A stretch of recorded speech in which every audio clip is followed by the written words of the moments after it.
काल आपण रिव्हिजन मध्ये पहिली क्वालिटेटिव्ह प्रॉपर्टी म्हणजे relative lowering of vapour pressure he complete केलेली आहे. आता राहिलेल्या 3 क्वालिटेटिव्ह प्रॉपर्टीची आपण थोडीशी रिव्हिजन घेऊया. त्याच्यामध्ये दुसरी qualitative property, the name of that second one qualitative property is boiling point elevation. Elevation means increases. The boiling point elevation कालच मी सांगितलेलं आहे. क्वालिटेटिव्ह प्रॉपर्टी कुणाच्या पाहिजे आहेत तर सोल्युशनच्या. तर काय होतं तर सोल्युशनचा बॉइलिंग पॉइंट इन्क्रीज होतो आणि का हे पुढे आपल्याला बघायचं आहे कशा प्रकारे. तर याच्यामध्ये पहिल्यांदा आपल्याला माहित पाहिजे की what is mean by the boiling point.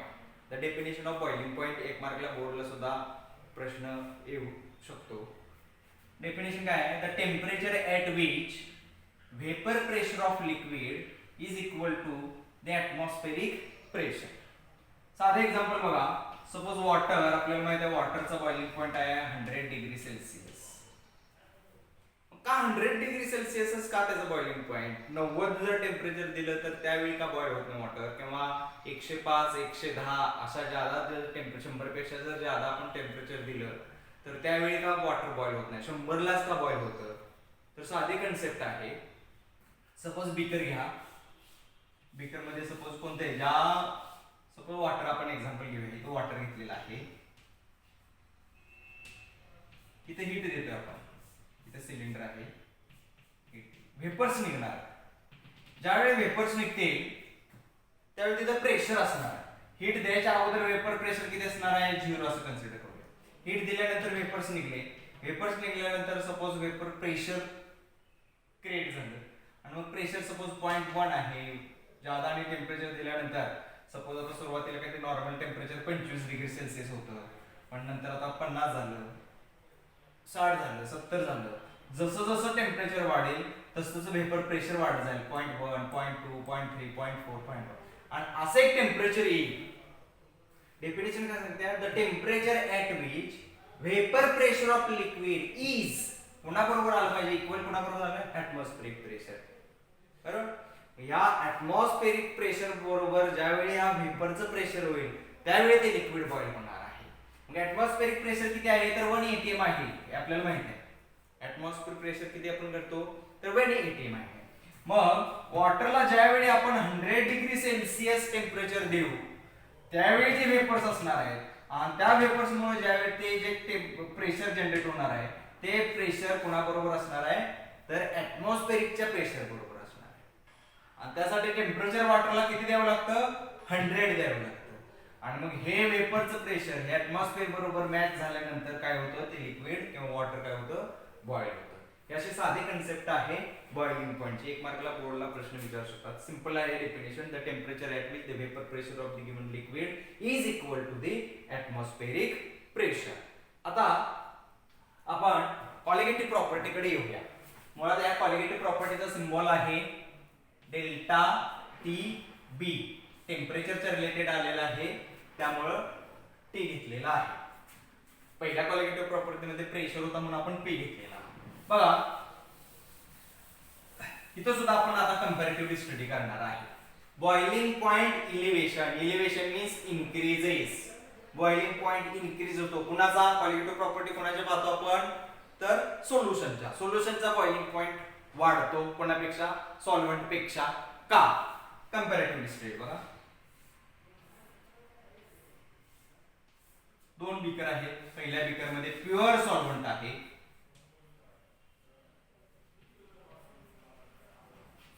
दुसरा आहे सोल्युशनचा बीकर. त्याच्यामध्ये सॉल्व्हंट आहे आणि आपण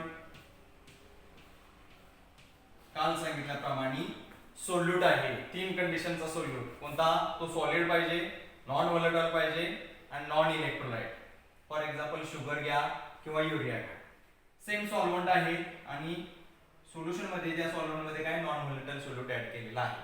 आता सोल्युशनचा बॉइलिंग पॉइंट वाढतो म्हणून सांगितलेला आहे. कसा वाढतो बघा. सपोज याला टेम्परेचर दिलं. सपोज हा वॉटर आहे बरोबर. हा सॉल्व्हंट कोणता आहे वॉटर आहे. हा पण सॉल्व्हंट कोणता आहे वॉटर आहे. हा किती डिग्रीला हा बॉईल होणार आहे 100 डिग्री सेल्सिअसला हा सॉल्व्हेंट काय होणार आहे, बॉईल. हा मात्र बॉईल होण्यासाठी तुम्हाला म्हणजे हे सोल्युशन बॉईल होण्यासाठी तुम्हाला 100 डिग्री सेल्सिअस पेक्षा जास्त टेम्परेचर द्यावं लागेल. का? कारण बॉइलिंग पॉइंटची डेफिनेशन सांगितली काय, vapour pressure of liquid is equal to the atmospheric pressure. इथं कोणत्याही प्रकारचा सोल्यूट नसल्यामुळं इझिली वेपर्स बाहेर पडतील आणि 100 डिग्री सेल्सिअसला लिक्विड बॉईल होईल. इथं मात्र अडथळे आहेत, हे सोल्यूटचे अडथळे आहे. 100 डिग्री सेल्सिअसला इथं सुद्धा जर 100 डिग्री सेल्सिअस टेम्परेचर दिलं तर इथं वेपर्स हे इथल्या कंपॅरेटिव्हली कसे असणार आहेत, कमी असणार आहे. त्यामुळे प्रेशर सुद्धा कसं असणार आहे, कमी असणार आहे.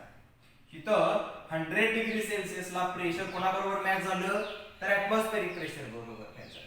मात्र या सोल्युशन मध्ये ज्यावेळी तुम्ही 100 डिग्री सेल्सिअस टेम्परेचर द्याल त्यावेळी जे वेपर्स असणार आहेत, त्यावेळी जे वेपर्समुळे जे प्रेशर जनरेट झालेलं असणार आहे ते कोणाबरोबर नसणार आहे, ऍटमॉस्फेरिक प्रेशर बरोबर नसणार आहे. मग या ऍटमॉस्फेरिक प्रेशर बरोबर जर त्याला मॅच करायचं असेल तर तुम्हाला 100 पेक्षा जास्त तिथं टेम्परेचर द्यावं लागते. मगच तुमचे वेपर्स जास्त होतील आणि ते कोणाबरोबर येतील, मग ऍटमॉस्फेरिक प्रेशर बरोबर. आणि म्हणून त्या बॉइलिंग क्वालिटेटिव्ह प्रॉपर्टीला नाव दिलेलं आहे सोल्युशनचा बॉइलिंग पॉइंट वाढतो, इलेव्हेशन इन बॉइलिंग पॉइंट. आणि ह्याला कारण एकच आहे, हे कशामुळे झालं, इथं सुद्धा वॉटर आहे, इथं सुद्धा वॉटर आहे. हे 100 ला बॉईल होतं, हे मात्र 100 ला बॉईल होत नाही. का?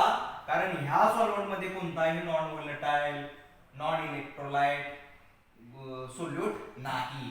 इथं मात्र सोल्यूट डिझॉल्व्ह आहे. आणि तो कसा आहे, तो सॉलिड आहे, तो नॉन व्होलेटाइल आहे, तो नॉन इलेक्ट्रोलाइट आहे. आणि तो काय करतो, ह्या वेपर्स बाहेर येण्यासाठी अडथळा निर्माण करतो. म्हणून कंपॅरेटिव्हली जर बघितलं सॉल्व्हेंट तोच आहे, इथंही वॉटर आहे, इथेही वॉटर आहे. हा 100 ला बॉईल होतो, मात्र हा 100 ला बॉईल होत नाही.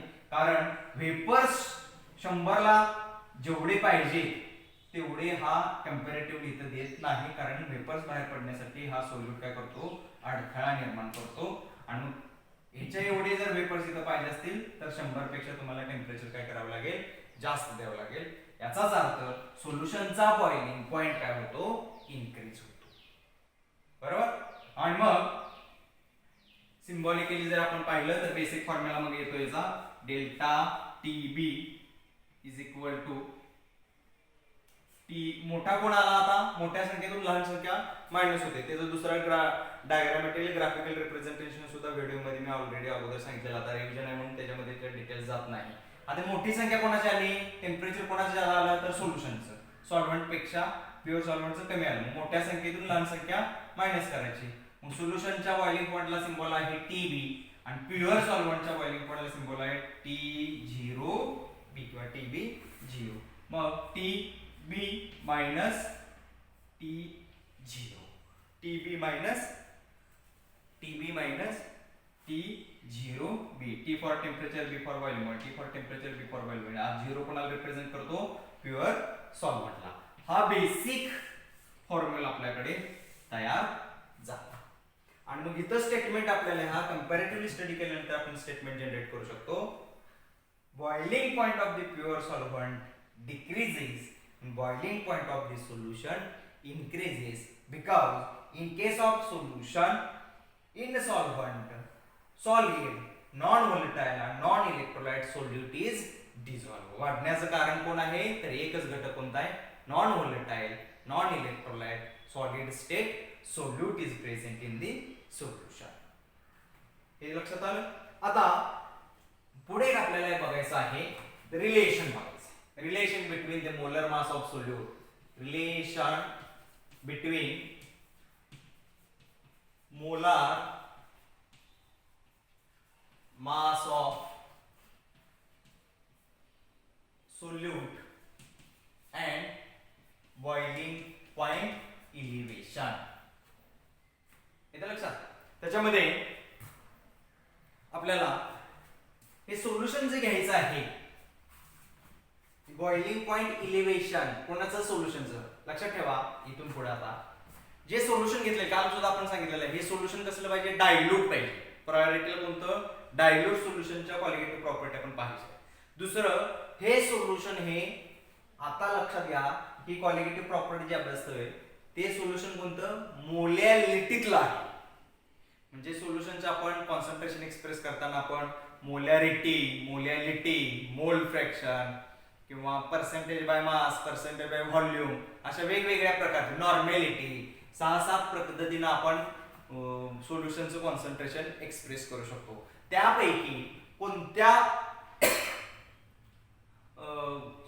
सोल्युशनचं कॉन्सन्ट्रेशन कोणत्या टर्म्सनी त्याला घेतलेलं आहे तर मोलॅलिटीतलं सोल्युशन घेतलेलं आहे. म्हणून delta TB is directly proportional to the molality. Small m is molality. Delta TB is equal to KB m. आणि मग माहिती आहे delta TB means boiling point elevation. KB is a proportionality constant किंवा त्याला ebullioscopic constant म्हटलेलं आहे. Ebullioscopic constant किंवा proportionality constant. आणि m मीन्स सोल्युशनची मोलॅलिटी. म्हणजे हे रिलेशन बघताना किंवा ही क्वालिटेटिव्ह प्रॉपर्टी बघताना सोल्युशन कोणत्या कॉन्सन्ट्रेशन मधून घेतलंय तर मोलॅलिटीचं सोल्युशन घेतलेलं आहे. हे लक्षात घ्या. एमसीक्यू ला 1 मार्कला हा प्रश्न विचारू शकते. कारण सोल्युशन हे मोलर पण सांगू शकतं, नॉर्मल पण असतं. इथं कोणतं घेतलेलं आहे तर मोलर घेतलेलं आहे. आता when the molality of the given solution is 1, molality of the given solution is 1, at that time delta TB is equal to KB. m ची व्हॅल्यू 1 आली. मग KB into 1 means KB. मग इव्हॅल्युस्कोपिक कॉन्स्टंटची ते डेफिनेशन जनरेट होते. म्हणजे इव्हॅल्युस्कोपिक constant म्हणजे कोण आला डेल्टा टीबी. पण कधी आला ज्यावेळी सोल्युशनची मोलॅलिटी 1 आली. आणि म्हणून त्यावेळी आपल्याला मग इव्हॅल्युस्कोपिक कॉन्स्टंटची डेफिनेशन सांगता येते. Ebullioscopic constant is defined as it is the boiling point of the solution when the molality of the solution is 1. Ebullioscopic constant म्हणजे कोण आहे सोल्युशनचा बॉइलिंग पॉइंट. पण कधीचा ज्यावेळी सोल्युशन हे 1 मोल असेल, 1 मोलल असेल. मग delta TB is equal to काय आला केबी. येते लक्षात. आता ह्या फॉर्म्युल्यावरून आपण इव्हॅल्युस्कोपिक कॉन्स्टंटचा युनिट सुद्धा आपल्याला सांगता येईल. Delta TB is equal to काय फॉर्म्युला आहे KB into M. KB is equal to delta TB divided by small M. Delta TB T for temperature आहे. टेम्परेचर आपण कशामध्ये घेतो केल्विन मध्ये. आणि मोलर सोल्युशनचे युनिट काय आहे मोल पर केजी. मोल पर केजी. आणि मग युनिट काय तयार होईल के भागिले म्हणजे उलटून घेऊन आले K KG mol inverse. This is the unit of ebullioscopic constant. This is the unit of ebullioscopic constant. बऱ्याचदा बोर्ड एक्झामला ते युनिट सुद्धा आपल्याला 1 मार्कला एमसीक्यू मध्ये विचारलेलं आहे. इव्हॅल्युस्कोपिक कॉन्स्टंटचं युनिट काय आहे केजी मोल इनव्हर्स. येते लक्षात. आता आपण रिलेशन बघणार आहे. Relation between the molar mass of solute and boiling point elevation. इथं आपल्याला लक्षात घ्या. आता मोलॅलिटीची आपण काल सुद्धा व्हॅल्यू आपण पाहिलेली आहे. पुन्हा एकदा मोलॅलिटीच्या संदर्भामध्ये मी थोडंसं तुम्हाला सांगेन. आता मोलॅलिटी म्हणजे काय molality it is represented by the small m.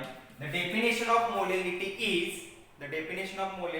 Is number of moles of solute dissolved in 1 kg of solvent. बघा ही डेफिनेशन आहे मोलॅलिटीची. It is defined as number of moles of solute dissolved in 1 kg of solvent. छेदात कोण आहे solvent तो कशात आहे केजी वजनात आहे. आता नंबर ऑफ मोल्स आपण काल पाहिलेलं आहे. नंबर ऑफ मोल्स म्हणजे काय n is equal to mass upon molar mass. मास कशाने रिप्रेझेंट करतो आपण w नी. मोलर मास कॅपिटल M नी. मग डब्ल्यू कोणाचा आहे सोल्यूटचा, सोल्यूटला आपण काय म्हणतो 2, मोलर मासला काय येणार 2 म्हणजे N2 number of moles of solute, N2 number of moles represented by small n, 2 for solute, mass of solute divided by the molar mass of solute, mass of solute is symbolically represented by the W2, molar mass of solute represented by the M2. बरोबर. आता या value या formula मध्ये put up करायच्या. Number of moles of solute म्हणजे काय आलं W2 divided by M2, W2 divided by M2. आणि पुन्हा छेदात काय आता हे नंबर ऑफ मोल्स साठी झाले. छेदामध्ये काय सॉल्व्हंटचं मास आहे 1 kg ऑफ सॉल्व्हंट, सॉल्व्हंट वजन करून घेतला 1 किलो. आता सॉल्व्हंटचं मास म्हटल्यानंतर काय आलं W आलं आणि सॉल्व्हंट साठी सिंबल काय आला 1. बरोबर. म्हणजे मोलॅलिटीचा हा फॉर्म्युला कोणता molality of solution that is equal to W2 divided by M2 W1. आणि मग ही व्हॅल्यू काय करायची या m च्या ठिकाणी पुट अप करायची. मग हा फॉर्म्युला काय तयार होईल बघा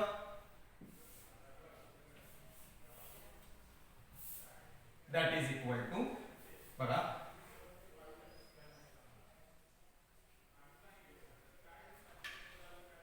लक्षात येते का बघा फॉर्म्युला कोणता आला बघा delta TB is directly proportional to the m, delta TB is equal to kbm, kbm is the molality, kb is ebullioscopic constant. When put the value of m is equal to 1, delta TB is equal to kb. मग kb ची आपण definition सांगितले. kb म्हणजे ebullioscopic constant म्हणजे कोण तर boiling point, पण कधी ज्यावेळी सोल्युशनची मोलॅलिटी 1 असते. बरोबर. पुन्हा आपण तोच formula delta TB is equal to kbm. आता kb युनिट आपण काढले, युनिट काढण्यासाठी आपण फॉर्म्युला अरेंज करून घेतलेला आहे. kb is equal to delta TB divided by m. Temperature kelvin मध्ये मोलॅलिटी मोल पर केजी, फॉर्म्युला युनिट काय झालं k kg मोल इनव्हर्स. बरोबर. आता रिलेशन बघताना आपल्याला मोलॅलिटीची व्हॅल्यू पुट अप करायची. मग इथे मी आता मोलॅलिटीची डायरेक्ट व्हॅल्यू जर पुट अप केली तर बघा काय येईल आपल्याला इथे लिहितो आम्ही delta TB is equal to kb into मोलॅलिटीचा फॉर्म्युला आलेला आहे काय W2 divided by M2 W1. आणि मग relation between molar mass of solute and boiling point elevation हे कसलं रिलेशन आहे बघा इनव्हर्सली प्रोपोर्शनल. म्हणून मी काल हिंट म्हणून सुद्धा सांगितलेलं आहे. चारही क्वालिटेटिव्ह प्रॉपर्टी मध्ये मोलर मास ऑफ सोल्यूट हा छेदात पाहिजे बघा M2, M for molar mass आणि 2 फॉर सोल्यूट. हा स्टँडर्ड फॉर्म्युला आपल्याला तयार झाला. Delta TB is equal to kb W2 divided by M2 W1. जर मोलर मास जर काढायचा असेल M2 is equal to मग काय झालं होईल M2 is equal to काय kb into W2 divided by delta TB into W1. हाच फॉर्म्युला अरेंज करून घेतलेला आहे. M2 इकडे घेतलेला आहे, डेल्टा TB छेदात पडतो. इथं आपली बॉइलिंग पॉइंट एलिव्हेशनची रिव्हिजन संपलेली आहे. इन शॉर्ट मध्ये पुन्हा एकदा बघा बॉइलिंग पॉइंट एलिव्हेशन मध्ये बॉइलिंग पॉइंटची डेफिनेशन अतिशय महत्त्वाची आहे. हा डिफरन्स महत्त्वाचा आहे. डेफिनेशन नुसार कंपॅरेटिव्ह स्टडी केला प्युअर सॉल्व्हंट अँड सोल्युशनचा. डोळे आपण लक्षात ठेवा काय सोल्युशनचा बॉइलिंग पॉइंट वाढतो सॉल्व्हंट पेक्षा. म्हणजे मोठी संख्या कोण आली सोल्युशन, लहान संख्या कोण आली प्युअर सॉल्व्हंट. म्हणून मोठ्या संख्येतून लहान संख्या मायनस होते. Delta TB is equal to TB सोल्युशनचा बॉइलिंग पॉइंट मायनस प्युअर सॉल्व्हंटचा बॉइलिंग पॉइंट. हा बेसिक फॉर्म्युला. आता रिलेशन बघताना ही क्वालिटेटिव्ह प्रॉपर्टी शिकताना आपण सोल्युशन कोणतं घेतलंय मोलॅलिटीतलं. मग सांगितलेलं आहे delta TB is directly proportional to the molality. Delta TB is equal to kbm. हे आता मी सगळं काय सांगितलेलं आहे. एक लक्षात ठेवा मोलॅलिटी कशी काढली हे फक्त लक्षात घ्या. 11वीत आपण ऑलरेडी पाहिलेलं आहे. मोलॅलिटीचे definition it is defined as number of moles of solute present in 1 kg of solvent. Number of moles काढायचे कसे काल सुद्धा सांगितलेलं आहे तरी पण बघा number of moles of solute साठी सिंबल आला N2, N for number of moles, 2 for solute, mass upon molar mass. Mass म्हणजे W, मोलर मास म्हणजे M आणि सोल्यूटचं काढायचं म्हणून 2 लिहिलेलं आहे. म्हणजे M ची व्हॅल्यू काय आली आपल्याला M is equal to W2 divided by M2. Solvent हा मास मध्ये आहे म्हणून W लिहिला आणि सॉल्व्हंट साठी आपण काय रिप्रेझेंट करतो 1 म्हणून W1. आणि ही व्हॅल्यू कशात पुट अप केल्या मोलॅरिटीच्या ठिकाणी आपण व्हॅल्यू पुटअप केलेली आहे. Delta T B is equal to काय आलं KB into W2 divided by M2 W1. बरोबर. डेल्टा टी बी छेदात M2 आहे. Inversely proportional. Delta T inversely proportional 1 by M. Molar mass बघितलं. Molar mass of solute is equal to formula हा इकडे गेला छेदात आला. अशा पद्धतीनं आपली पहिली दुसरी क्वालिटेटिव्ह प्रॉपर्टी त्याची रिव्हिजन संपलेली आहे. एक मिनिट आपण ब्रेक घेऊ.